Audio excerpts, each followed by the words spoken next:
তো হ্যালো বন্ধুরা, নমস্কার আমার আজকের ভিডিওতে। তো তোমরা এই জায়গাগুলো দেখতে পাচ্ছ। এই জায়গাগুলোতে যখন গঙ্গা নদীতে কেটেছিল না, তখন আমরা এই জায়গাটাতেই খেলতাম যখন আমরা ছোট ছিলাম তখন। আর তখন আমরা ফুটবল খেলতাম এই জায়গাটাতেই। এখন তো আর ফুটবল খেলা যাবে না, কারণ কি মারবো আমরা তো গঙ্গা নদীতে পড়ে যাবে, তোমরা তো বুঝতে পারছো। আর এই মাঠটা ছিল অনেকটাই বড়, কিন্তু এখন অর্ধেক ভাগ বেশিরভাগ পড়ে গেছে। তো এখন আর খেলা যাবে না, তাই জন্য আমরা ওই জায়গাটাতে খেলছি। আর ওটা হচ্ছে ছোটো বাগান, ওটাতে মজা লাগে না, তবুও খেলতে হচ্ছে আমাদের। আর এই শিব মন্দিরটা দেখতে পাচ্ছ, এই শিব মন্দিরটাতেও আমাদের বলটা অনেকই লাগতো।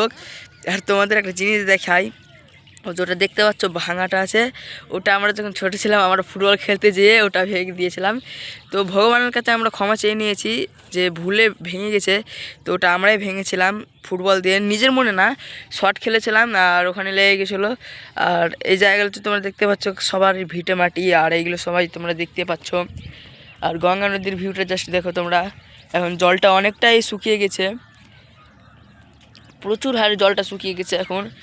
আর তোমাদের একটা জিনিস দেখাচ্ছি, বালি কতটা পড়েছে দেখো। যেই জায়গাগুলোতে ঘাস জমে আছে দেখো, এই জায়গাটাতে ঘাস জমে আছে, তো ঘাসের উপরে যতটা বালি আছে ততটা বালি গঙ্গা নদী জল বাড়ছিল তখন পড়েছে এই সব বালিগুলো। আর আসল মাটি যে হচ্ছে ওটা নিচেরটাই। আর এই জায়গাগুলোতেই আমরা খেলতাম। আর এটা আমাদেরই একটা বন্ধুর বাড়ি, তারও বাড়ি পড়ে গেছে। এই জায়গাটাতে অনেকটাই বাড়ি ছিল, সেই বাড়িগুলোও পড়ে গেছে। আর ফেনাগুলো আছে কোথা থেকে আসছে বুঝতে পারছি না বন্ধুরা। আর এই জায়গাটা তোমরা চিনতে পারছো, জিতুটলা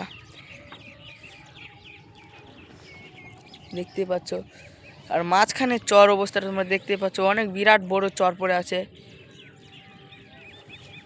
দেখতে পাচ্ছ। এই নৌকাতে কিন্তু এখন যাবে ওরা ওই পার চলে যাবে। তারপরে এই জায়গাগুলো তোমরা দেখতে পাচ্ছ, এইগুলো তো সবার বাড়ি ছিল, কিন্তু দুর্ভাগ্য গঙ্গার পাশে থাকা যাবে না, তাই জন্য এরাও উঠে চলে গেছে ওই জায়গাগুলোতে। ওই জায়গাগুলো কিন্তু অন্য কারোর জমিন, তবুও তারা বসে আছে। আর ফ্যান আটটা আজকে কোথা থেকে আসছে কিন্তু বুঝতে পারছি না। আর কালকে প্রচুর হারে বাতাস ছিল বন্ধুরা। আর বাসের ঝাড়টাও পড়েছে কত বড়োটা, আর এই ভিডিওতে আমরা দেখেছিলাম। আর সাপোর্টও অনেকটাই করেছে তোমরা সাপোর্ট তো অনেক করছো, কিন্তু একটু সাবস্ক্রাইবটাও করো, লাইক করো, সাবস্ক্রাইব করো, কমেন্ট করো, এবং ভিডিওটাও ভালো করে দেখো। তো আজকের ভিডিওটা আর বেশি বড় করবো না, এইরকমই গঙ্গা নদী ও গ্রামের ভিডিও দেখার জন্য অবশ্যই আমার চ্যানেলটাকে সাবস্ক্রাইব করো, একটা লাইক করে দাও। আবার দেখাবে অন্য ভিডিওতে, ততক্ষণের জন্য বাই বাই।